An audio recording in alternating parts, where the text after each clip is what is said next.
Namo tassa bhagavato arahato sama sambuddhassa. Namo tassa bhagavato arahato sama sambuddhassa. Namo tassa bhagavato arahato sama sambuddhassa. Dhamma piti sukhang seti. Ia yang mengenal Dhamma akan berbahagia.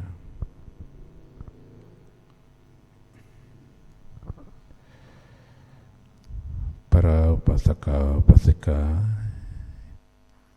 yang berbahagia,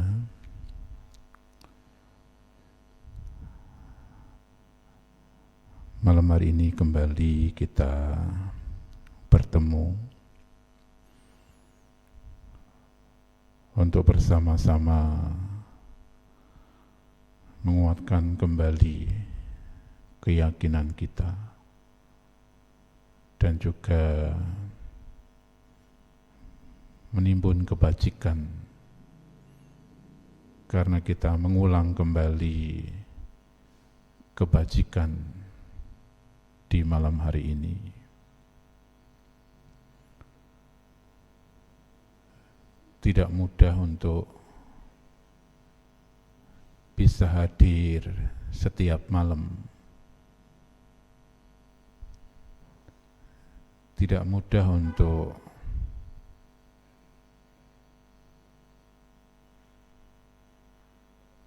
melakukan hal-hal bermanfaat dalam kehidupan kita.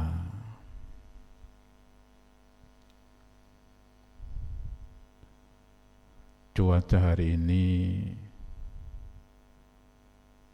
hampir seharian hujan. Tidak tahu di sini. Kalau di sana di Santikosa itu hujan deras. Saya pikir tidak ada orang.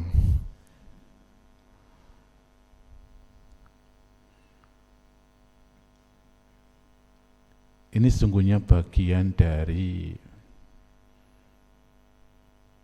apa yang akan kita bahas. Penguatan sada itu sangat penting buat sekalian.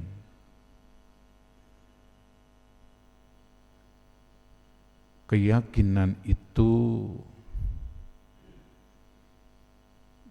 ketika tidak kuat akan tergerus oleh kondisi. Ambil contoh cuaca yang mungkin kita anggap bisa menghambat langkah kita untuk ke wihara. Kondisi itu bisa menggerus keyakinan, melemahkan keyakinan, sehingga di hari itu kita tidak melakukan hal yang seharusnya bisa kita lakukan, yang bisa membawa kita pada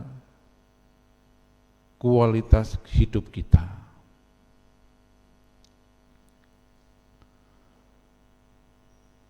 Hal yang lain buat sekalian,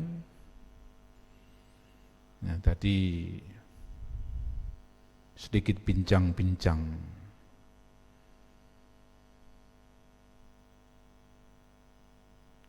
Seringkali kita muncul keraguan ketika praktek Dhamma. Nah, tadi yang dibicarakan ketika kita nyapu, kemudian mengumpulkan sampah yang kita sapu, kemudian kita bakar sampah itu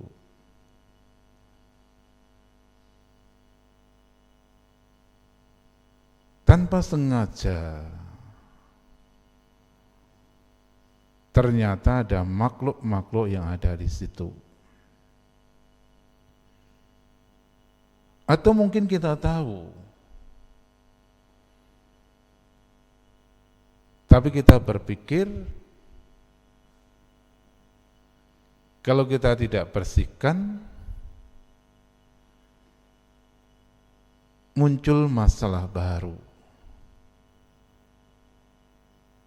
Lingkungan menjadi kotor, bisa muncul penyakit dan sebagainya. Ternyata ibu sekalian, kalau kita kembali pada apa yang Sang Buddha sabdakan, ketika kita praktek Dhamma pun kadang-kadang bisa muncul yang namanya keraguan-raguan. Nah, ini juga bisa menggerus keyakinan kita, menggerus sadar kita.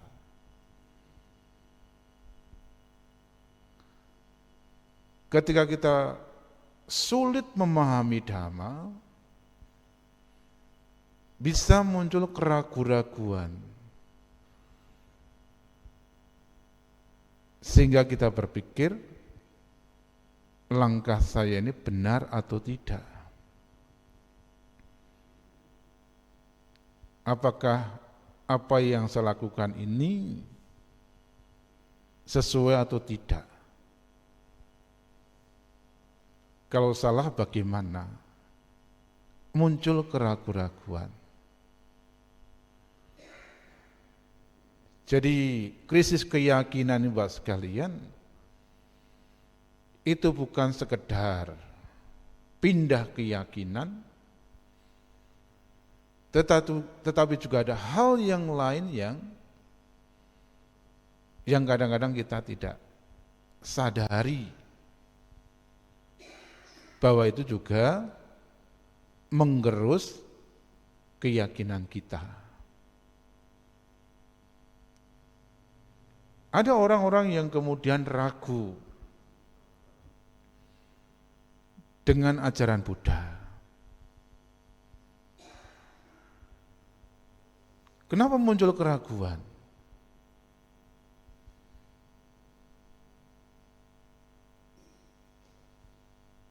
Pernah suatu ketika ada bincang-bincang. Saya sudah berbuat baik. Saya sudah melakukan kebajikan.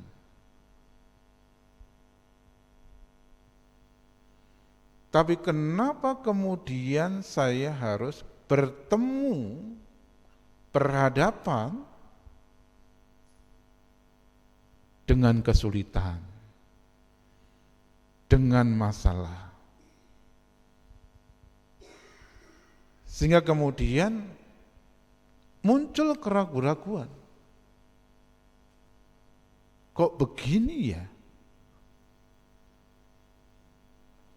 Saya sudah melakukan banyak hal, banyak yang membawa manfaat untuk kehidupan saya, tetapi ternyata pengharapan-pengharapan saya tidak terwujud, tidak tercapai. Nah, ini juga bisa menggerus. Kalau begitu, untuk apa berbuat baik? Kalau begitu, untuk apa kewihara?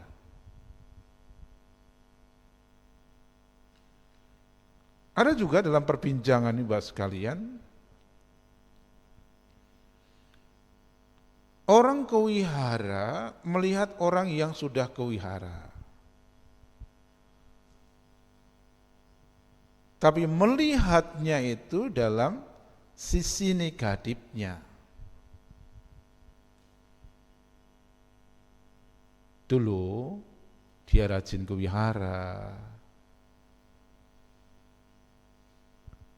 dia juga aktivis, tetapi kelakuannya, perilakunya tidak mencerminkan sebagai umat Buddha, sebagai seorang Buddhis. Kemudian timbul keraguan dari orang itu. Wong yang sering ke wihara aja begitu. Itu apa ke wihara? Untuk apa menjadi aktivis? Toh kelakuannya juga seperti itu. Ini bisa memunculkan antipati. Ini juga bisa menggerus keyakinan kita, menggerus sadar kita. Buat sekalian. Nah, ketika sadar keyakinan tergerus buat sekalian, kita menjadi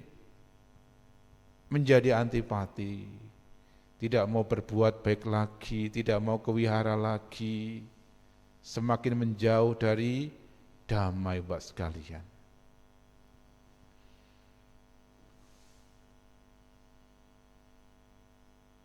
Pernah ada satu kisah buat sekalian. Karena satu hal dia menjauh selama bertahun-tahun dan baru menyadari setelah sekian tahun bahwa dia sudah jauh dari Dhamma. Berawal dari apa? Ya tadi. Berawal tadi cerita-cerita apa yang dia lihat yang tidak masuk dalam pemikirannya. Jadi Bapak sekalian,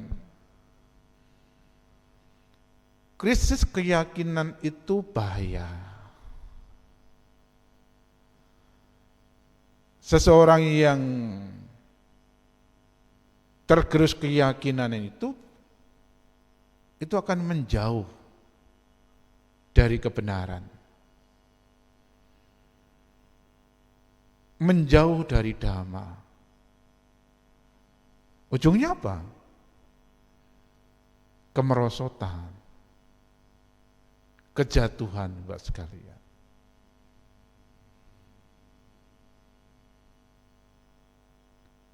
Demikian pula Bapak sekalian, karena malam ini bukan hanya sekedar krisis sadar, krisis keyakinan,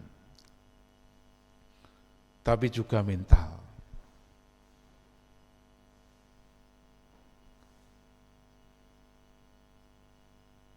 Dalam perjalanan kehidupan ini Bapak sekalian, kita mulai dari melihat ke dalam diri kita.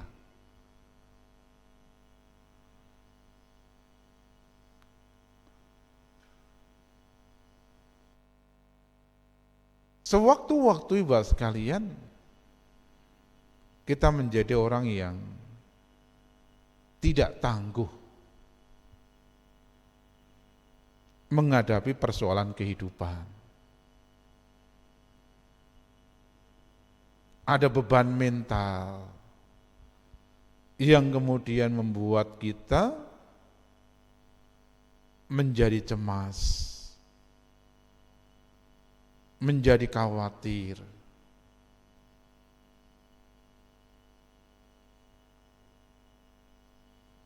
Kenapa itu menjadi muncul Bapak sekalian? Ya karena kita belum sampai pada pemahaman hakikat kehidupan. Mungkin baru sebatas pengetahuan.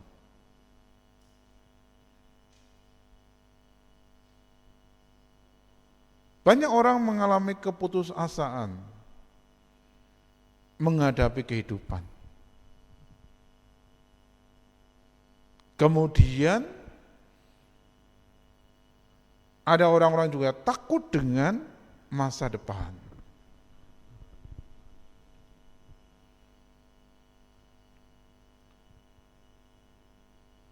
Hari-hari dilanda kecemasan, kekhawatiran. Itu sesungguhnya karena mental yang lembek, ibu sekalian. Mental yang lembek, ibu sekalian, akan membuat kita menjadi orang yang tidak tahan uji, tidak tahan banting.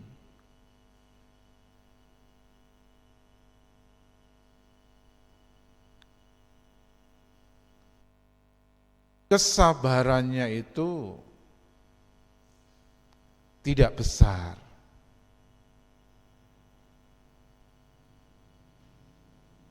Jadi krisis mental juga bahaya, ibu sekalian. Kalau krisis keyakinan tadi, ibu sekalian, akan menjauhkan kita dengan kebenaran, dengan kebajikan, dengan hal-hal yang bermanfaat. Demikian pula, krisis mental akan membuat kita menjadi orang yang mudah putus asa menghadapi kehidupan ini. Bawaannya apa? Krisis mental ini buat sekalian bawaannya ya mengeluh. Nah, jadi hari-hari hanya mengeluh, ya, berontak.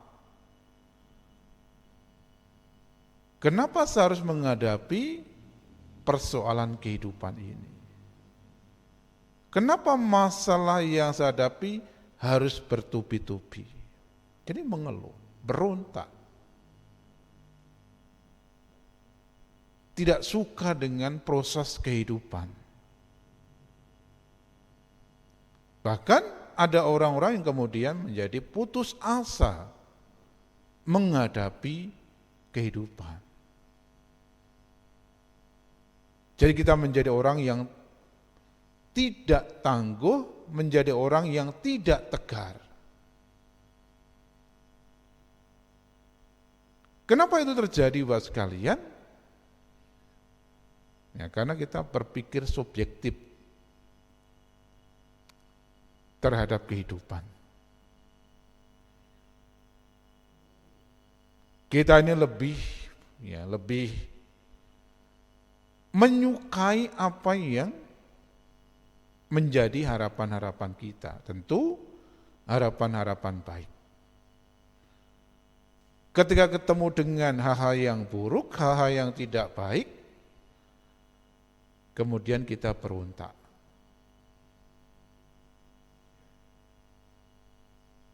Jadi krisis keyakinan akan menjauhkan diri kita pada kebenaran. Krisis mental akan membuat kita menjadi orang yang tidak tangguh menghadapi kehidupan.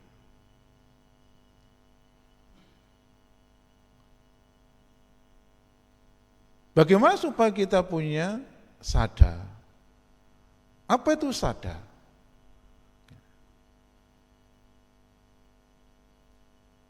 Kalau bahasa umum Bapak sekalian, ya, kalau dikaitkan dengan keyakinan, dengan kepercayaan, bahasa umumnya itu imam. Tetapi sada itu cakupannya luas. Sada itu bukan sekedar percaya, ibu sekalian. Cuma terjemahan yang paling dekat itu adalah keyakinan. Ya, sada itu diterjemahkan sebagai keyakinan. Tapi keyakinan di sini, ibu sekalian, bukan keyakinan yang membuta. Artinya hanya sekedar percaya. Sada atau keyakinan di sini adalah keyakinan yang didasari dengan praktek dalam kehidupan. Didasari dengan penyelidikan buat sekalian. Kan kadang-kadang ada orang-orang yang saya itu tetap agama Buddha Bante. Sampai mati pun juga tetap agama Buddha.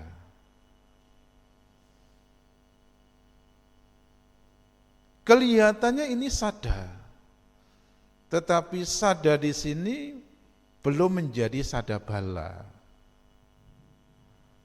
karena baru sebatas keyakinan yang tidak ada dasar. Nah, keyakinan yang ada dasar ini buat sekalian, orang itu kemudian melakukan penyelidikan. Melalui apa? Mau belajar. Belajar praktek. Kemudian mendapatkan manfaat. Oh iya benar. Ajaran Sang Buddha ini luar biasa. Saya merasakan manfaatnya. Saya mendapatkan dampaknya. Nah, ini sada yang seperti ini yang dimaksud oleh Sang Buddha, Bapak sekalian. Bukan sada biasa. Bukan keyakinan yang biasa, tetapi keyakinan yang rasional. Karena mau belajar, karena mau praktek juga sekalian. Nah, kemudian muncul pertanyaan, sada kita ini, keyakinan kita kepada siapa? Sada yang kita bangun, sada yang kita kembangkan itu buat sekalian,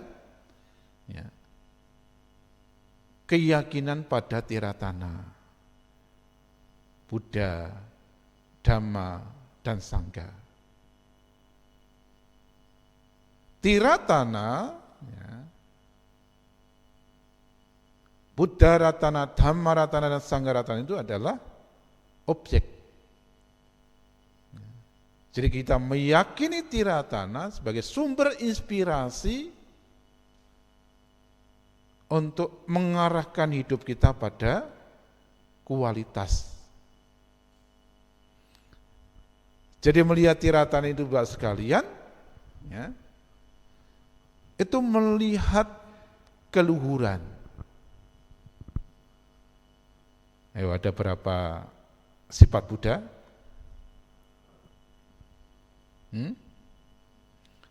Ada 9 sifat Buddha. Ada 6 sifat Dhamma dan 9 sifat Sangha. Jadi itu yang kita lihat Bapak sekalian, itu menjadi inspirasi untuk menghantarkan kita pada kualitas kehidupan.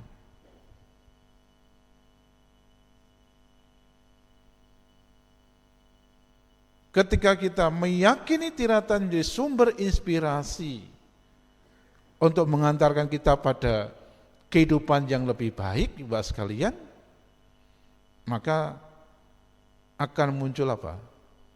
Akan muncul semangat untuk belajar dan praktek Dhamma.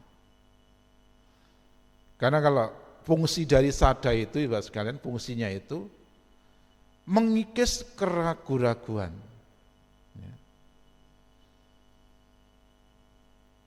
Bahkan dikatakan juga bahwa sada itu menjadi pintu masuk untuk belajar dan praktek Dhamma. Gambarannya seperti ini Bapak sekalian. Bagaimana kita mau belajar dan mau praktek Dhamma? kalau kita tidak meyakini tiratana. Kenapa ada SPD? Tiap malam datang. Karena kita punya keyakinan pada tiratana, sehingga mendorong kita untuk ikut SPD. Ya. Kita tidak ragu, ya kan? Walaupun hujan terus, ada mantol, ada payung, ya kan? Nah, zaman dulu ada daun pingsang. Ya. Jadi mendorong, jadi fungsi keyakinan, fungsi sada itu mendorong kita untuk masuk ke dalam dhamma, untuk mendekat pada dhamma, ibu sekalian. Maka sada itu harus dikembangkan terus-menerus. Ya. Bagaimana mengembangkan sada? Ya kita harus belajar praktek.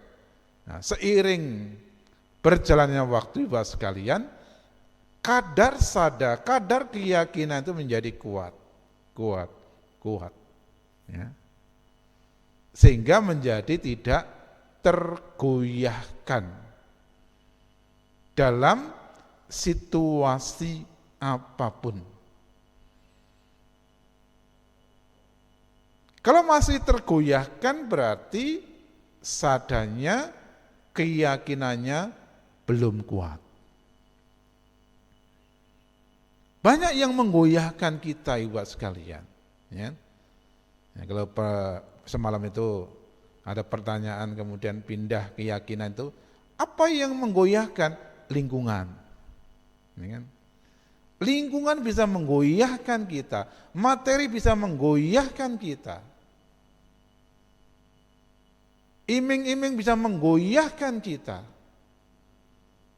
Sehingga kita tidak lagi meyakini tiratana sebagai sumber inspirasi dalam kehidupan kita. Kesulitan juga bisa menggoyahkan kita, ibadah. Ketidakmampuan untuk belajar juga bisa menggoyahkan keyakinan kita. Sehingga kita menjauh, semakin menjauh. Ini berkaitan dengan sada atau keyakinan. Bagaimana supaya mental kita tangguh? Mental kita kuat, ibu sekalian. Kita harus mengembangkan panya, mengembangkan kebijaksanaan.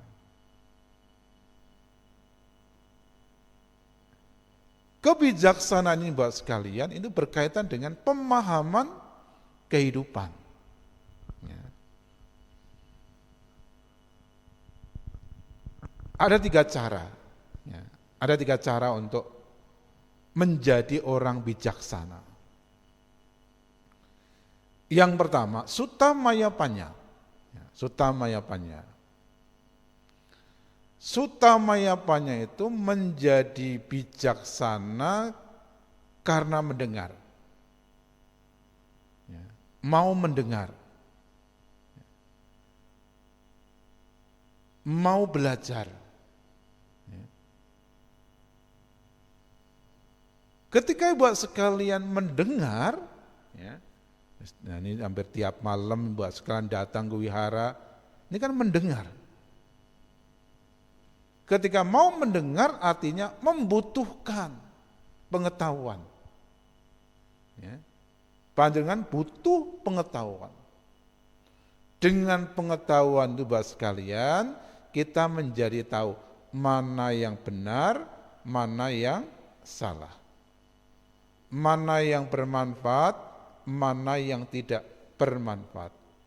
Mana pandangan keliru, mana pandangan yang benar. Jadi sutta maya panya akan membuat kita menjadi tahu apa yang harus kita lakukan dalam kehidupan ini. Yang kedua, cinta maya panya. Menjadi bijaksana melalui perenungan. Ya. merenungkan ketidakkekalan, bahwa kehidupan ini ya, selalu berubah, tidak kekal. Sehingga muncul apa? Muncul analisa, logika kita menjadi, oh iya, hidup ini tidak kekal. Hidupnya akan dihadapkan dengan perubahan. Ini cinta mayapanya, ibarat sekali. Merenungkan kematian. Ya. Merenata momi, merenang anak itu, ya kan? Ketika ada di tetangga kita mengalami ada yang meninggal, kita merenungkan, oh iya, saya pun nanti juga bisa seperti dia. Ini cinta mayapanya, merenung. Ya? Ketika sudah sepuh, sudah tua, jalan sudah tidak seperti waktu masih muda, ya kan? Duduk tidak seperti waktu masih muda, bertahannya. Artinya apa? Oh iya, ada perubahan dalam diri saya, jasmani saya. Ini cinta mayapanya. Dan yang ketiga, ibu sekalian, bawana mayapanya. Menjadi bijaksana karena praktek pengembangan batin. Ya.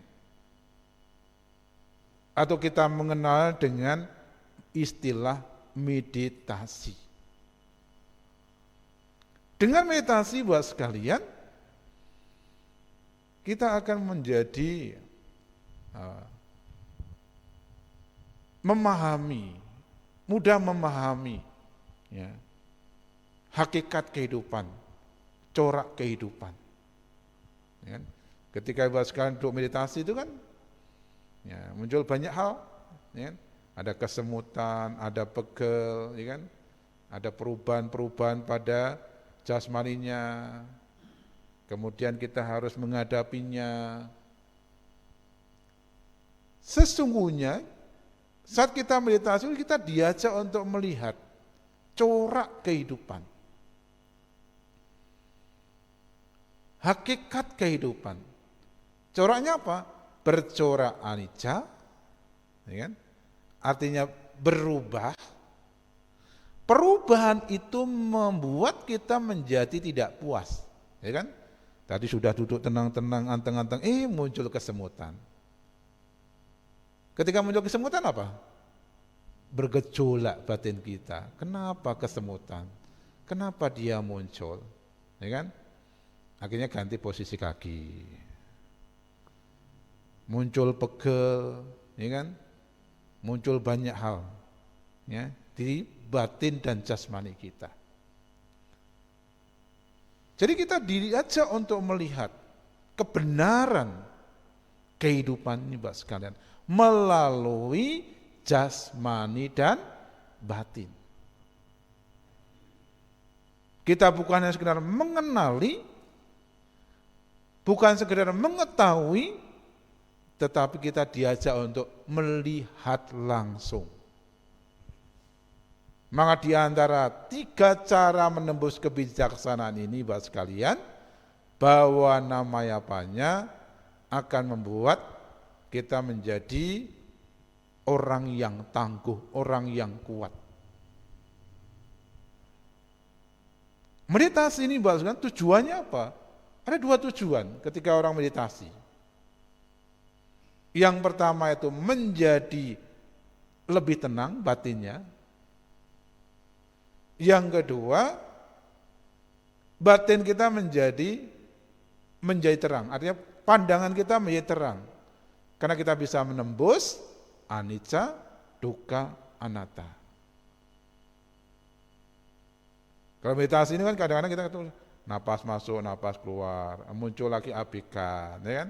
Kembali ke napas. Supaya kita fokus. Ketika kita fokus, kita menjadi tenang. Ketenangan itulah yang akan kita bawa dalam kehidupan kita sehari-hari. Sehingga ketika ada masalah, ada kesulitan, ya, dalam perjalanan kehidupan kita, kita tidak mudah cemas, kita tidak mudah khawatir, kita tidak mudah takut. Ya. Kenapa? Karena ketenangan itu kuat. Ya. Kadang-kadang masalah itu menjadi besar, kenapa? Karena kita panik, karena kita bingung, karena kita larut dengan ketakutan, kecemasan, kesedihan dan sebagainya. Karena ketenangan itu tidak ada. Dengan meditasi, Bapak sekalian, kita berlatih untuk penguatan ketenangan. Ya kan? Demikian pula Bapak sekalian, meditasi juga mengajak kita untuk melihat secara objektif kehidupan ini Bapak sekalian. Kadang-kadang cara berpikir kita kan tidak objektif, ya, masih subjektif Bapak sekalian. Saya menggambarkan hidup ini ada manis, ada pahit. Ya. Pahitnya kehidupan, manisnya kehidupan, Bapak sekalian. Manusia cenderung memilih yang mana? Kecenderungan manusia lebih memilih manisnya kehidupan. Ya kan? Ingin mendapatkan kebahagiaan, ingin mendapatkan keberuntungan, ingin dipuji terus dalam kehidupan ini. Kalau bisa menjadi orang yang termasyhur. Para Bapak sekalian, kehidupan bukannya satu sisi. Ya. Kehidupan ada dua sisi. Ya. Sisi manis dan sisi pahit, Bapak sekalian. Artinya apa? Kadang-kadang kita ketemu penderitaan. Kadang-kadang kita ketemu dengan kerugian. Kadang-kadang kita juga dicela. Kadang-kadang kita juga dicampakkan di masyarakat. Ini adalah realita hidup.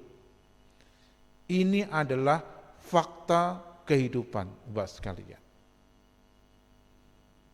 Nah, ketika manusia bisa melihat fakta kehidupan dengan baik, dengan benar, dengan bijak, Bapak sekalian, maka dia akan menjadi manusia yang tangguh, manusia yang kuat. Ya. Dia tidak akan larut dengan ketakutan, kecemasan, kesedihan, kekecewaan. Ya. Dia akan bisa melihat dengan jelas proses kehidupan dan akan selalu mampu menghadapi proses apapun. Ketika ketemu manisnya kehidupan tidak terlena, ketika ketemu dengan pahitnya kehidupan tidak putus asa. Inilah bahwa namanya Panya, Bapak sekalian, akan membuat kita menjadi orang yang tangguh, orang yang kuat menghadapi kehidupan. Nah, malam hari ini Bapak sekalian, saya mengajak tumbuhkan sada dalam diri kita. Kuatkan sada dalam diri kita. Bagi umat Buddha, mari kita belajar terus, dan kemudian juga praktek terus Bapak sekalian. Kadang-kadang kalau saya pas ketemu dengan orang-orang yang sering mengulang perbuatan baik, saya bertanya kepada orang itu,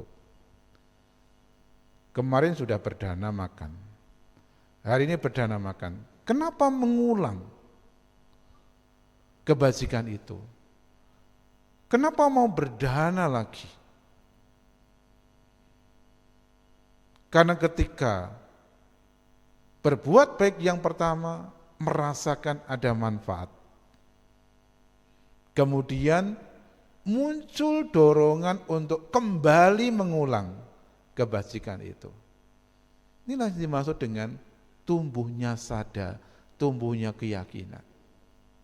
Jadi orang yang punya sada, orang yang punya keyakinan buat sekalian, Dorongan untuk melakukan kebajikan itu besar. Dorongan untuk melakukan hal-hal baik itu kuat Ibu sekalian. Tidak mudah goyah.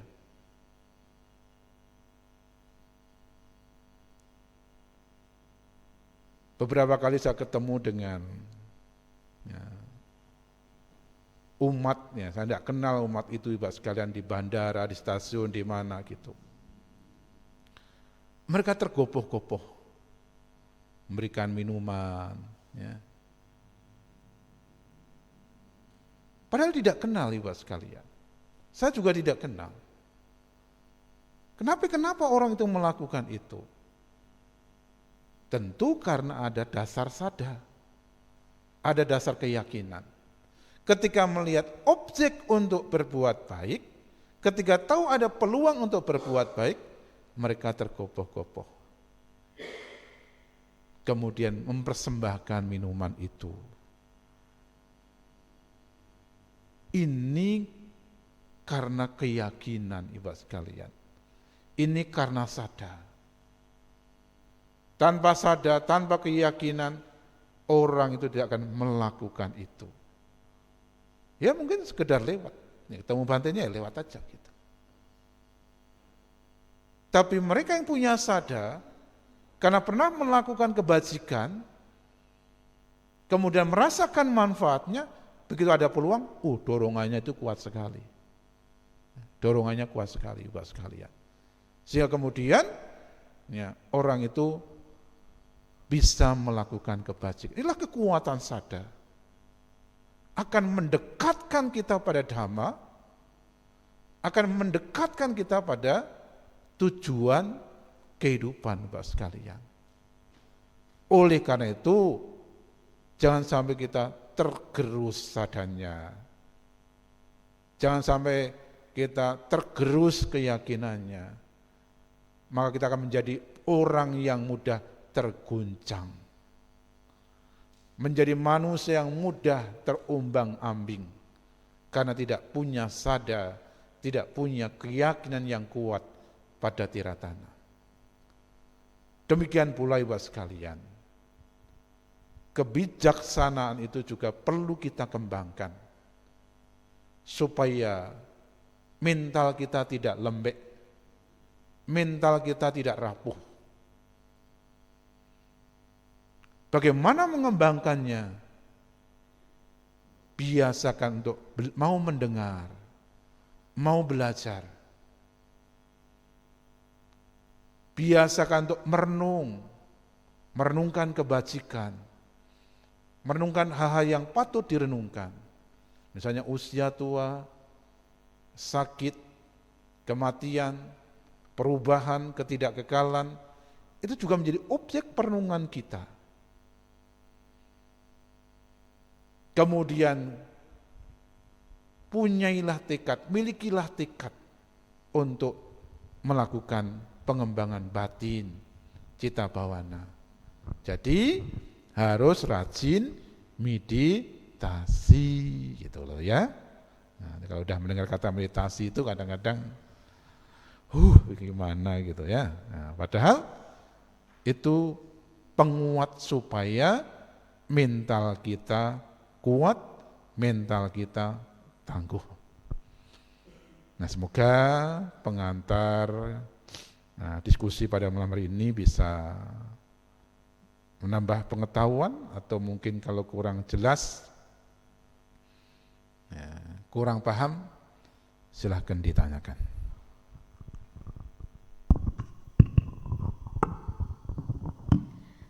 Baik, demikian pemaparan materi Dhamma Kelas yang telah disampaikan oleh Bhante Abhayanando Mahatera. Selanjutnya adalah sesi tanya jawab. Bagi Bapak Ibu Saudara-saudari sedhamma yang akan bertanya, dipersilahkan.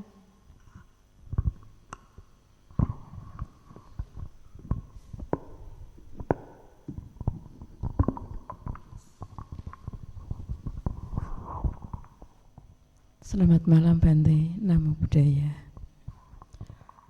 Tadi yang disampaikan Bhante menarik sekali, krisis mental dan krisis keyakinan atau krisis sadar. di masyarakat Bante sering kita lihat, bahkan itu fakta dari keluarga Buddhis yang kedua orang tuanya itu Buddhis dan juga aktif dalam berbagai kegiatan Buddhis, tapi ada anaknya yang semula Buddhis tapi tahu-tahu menyimpang begitu ya. Nah, padahal itu juga orang tuanya sudah memberikan keteladanan, memberikan pengetahuan tentang Dharma sejak kecil, mungkin bahkan anaknya itu juga ikut sekolah minggu, tapi ternyata juga meninggalkan keyakinannya. Nah, itu kira-kira bagaimana sebagai orang tua jika menghadapi putranya seperti itu. Yang kedua, Bante, kebetulan saya juga pembina sekolah minggu, juga menghadapi kasus seperti itu. Ada beberapa remaja yang akhir-akhir ini kadang-kadang muncul di sekolah minggu, kadang-kadang tidak. Nah, itu juga tergolong mengalami krisis mental maupun krisis keyakinan. Jadi sudah abu-abu gitu untuk keyakinannya. Terima kasih, Bante. Ya. Menumbuhkan sadar itu butuh waktu dan butuh proses, karena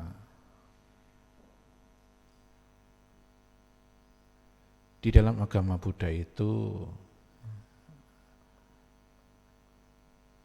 berbeda dengan yang lain. Saya pernah ditanya, Bante, bagaimana mendoktrin anak-anak supaya kuat sadarnya, supaya kuat keyakinannya.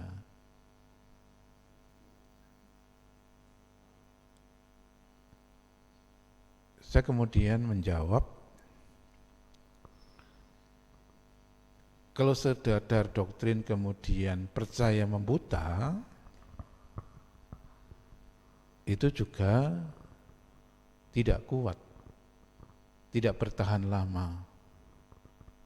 Karena suatu ketika, suatu saat, ketika ada hal-hal yang bisa mengkondisikan untuk tergerus keyakinannya, maka dia juga akan bisa berpaling. Maka tadi saya mengatakan bahwa krisis keyakinan itu bukan sekedar pindah keyakinan, tetapi banyak faktor yang mempengaruhi orang menjadi krisis keyakinannya. Nah, tidak mau belajar. Ketika tidak mau belajar kan berarti dia tidak punya pengetahuan. Ketika punya pengetahuan tidak ada dorongan untuk menumbuhkan sadar yang rasional tadi, keyakinan yang rasional tadi. Nah, kita bisa mengambil satu contoh, Upasaka Anathapindika. Upasaka Anathapindika ini buat sekalian, seluruh keluarganya itu bisa Buddhis. Kenapa? Karena Upasaka Anathapindika itu bukan hanya melakukan sendiri, tapi juga mengajak, tetapi juga memberikan contoh, memberikan teladan. Jadi Anathapindika, anaknya, cucunya, semuanya Buddhis. Bagaimana memberikan penguatan sebagai orang tua?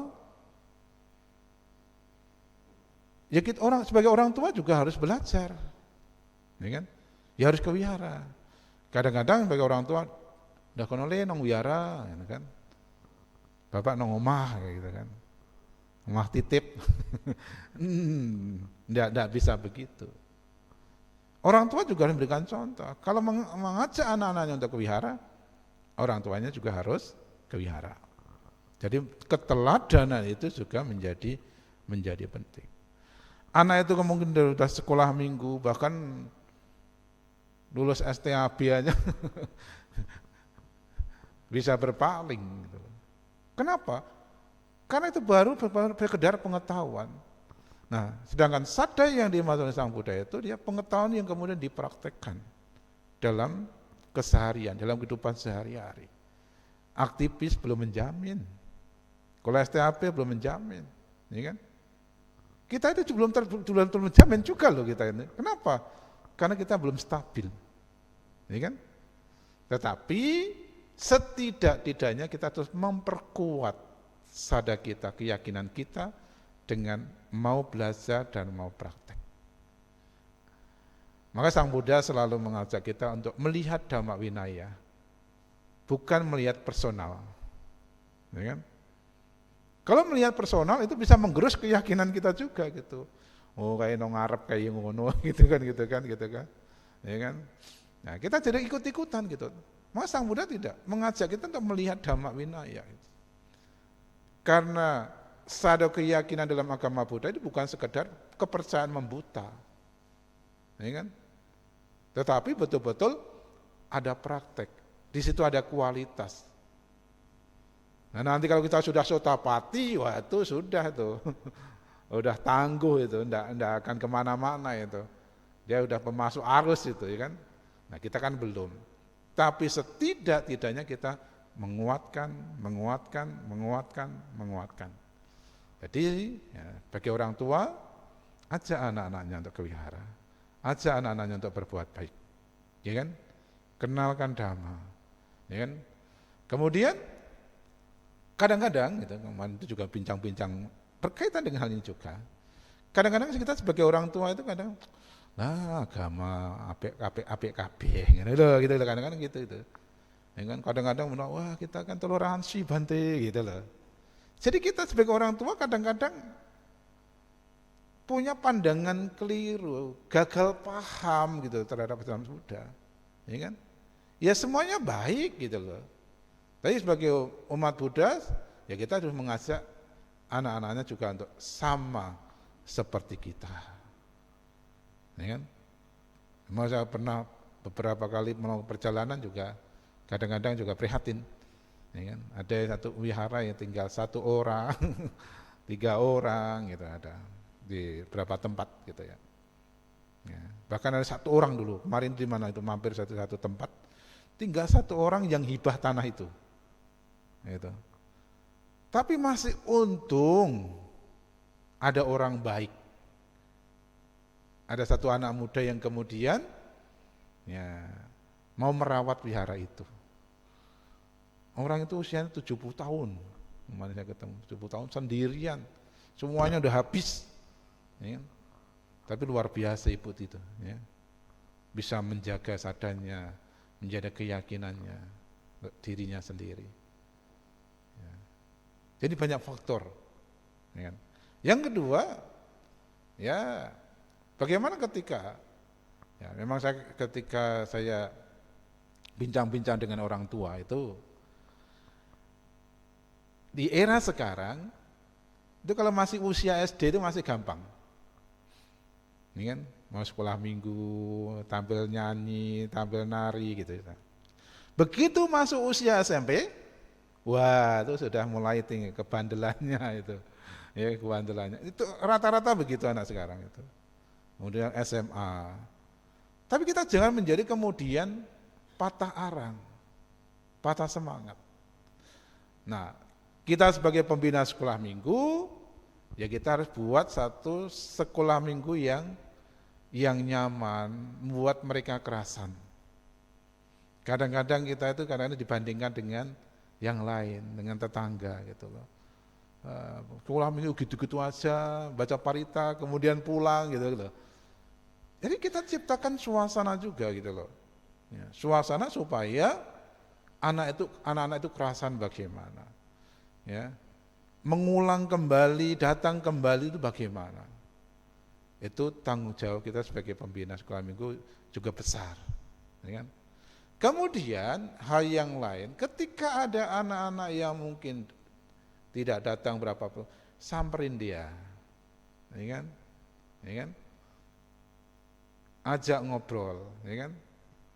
Jadi jangan kemudian kita karma masing-masing Bante gitu. Kadang-kadang kita umat Buddha juga gitu loh. Jadi ada orang tetangga kita yang sakit, kemudian ke wihara, karma masing-masing Bante gitu. Ndak ke wihara karma dia gitu kan. Itu salah ya Pak sekalian. Kita ada metta karuna, ya kan? Yang itu kita harus empati, kita harus punya kerentek untuk membantu, untuk menawarkan jika mereka mengalami kesulitan. Ini yang kadang-kadang kita tidak punya. Ya mungkin SDM-nya juga terbatas, ya kan? Nah, tapi cobalah kita. Nah, coba pelan-pelan itu. Memang itu rata-rata begitu. Rata-rata gitu. Udah masuk SMP itu udah ogah-ogahan. Maka kemarin saya di Dhammaratna saya bilang sama di Dhammaratna itu kan kriterianya SMP, ya, PGTK, SD gitu kan. Nanti yang usia SMP itu masuk TIN. Nanti yang usia SMA 3 kuliah masuk ZUT gitu kan. Saya bilang ke anak-anak ZUT utamanya, kalau yang TIN itu masih bisa apa? Ketika hari Minggu gitu ya, hari Minggu itu jangan monoton gitu loh. Dibuat suasana yang anak-anak muda itu pengen datang lagi gitu. Kemarin saya tanya, gimana perkembangannya kan pengurusan baru gitu. Nah, lumayan Bante sudah ada peningkatan seperti itu. Jadi ya itu tanggung jawab kita. Kadang-kadang mereka itu butuh kreativitas gitu loh. Ya, kreativitas. Ya butuh buat apalah, mungkin lagu, drama dan sebagainya. Jadi suasana wihara itu tidak datang ke wihara, baca parita kemudian pulang gitu loh. Ya, jadi jangan begitu. Harus ada aktivitas, ada kreativitas. Itu membuat ya menjadi wihara itu menjadi tidak. Ya kadang-kadang namanya anak-anak ya, kadang-kadang saya di wihara Dhammaratna itu ya teriak-teriak ya apa. Ya itulah syukur saya bilang masih ada anak-anak gitu. Kalau wihara udah sepi anak-anak, wah tinggal jadi monumen wihara itu. Memang berisik sekali memang anak-anak nyanyi, lari-lari ya apa. Ya itulah dunianya mereka gitu loh. Ya sudah gitu. Ya. Yang penting kan mereka itu masih mau ke wihara. Jadi yang pertama tadi ya orang tua harus memberikan teladan. Orang tua juga harus sadarnya kuat, jangan berpikir KPHP, toleransi, Pancasila gitu loh. Kadang-kadang saya ketemu orang-orang yang punya pandangan seperti itu, ya kan? Yang kedua sebagai pembina sekolah minggu, ya sebagai orang yang mendampingi umat untuk berkeyakinan pada Tiratana, ya kita harus membuat suasana wihara itu menjadi jangan kaku gitu loh, jangan kaku, menjadi nyaman, mereka kerasan gitu, begitu, ya.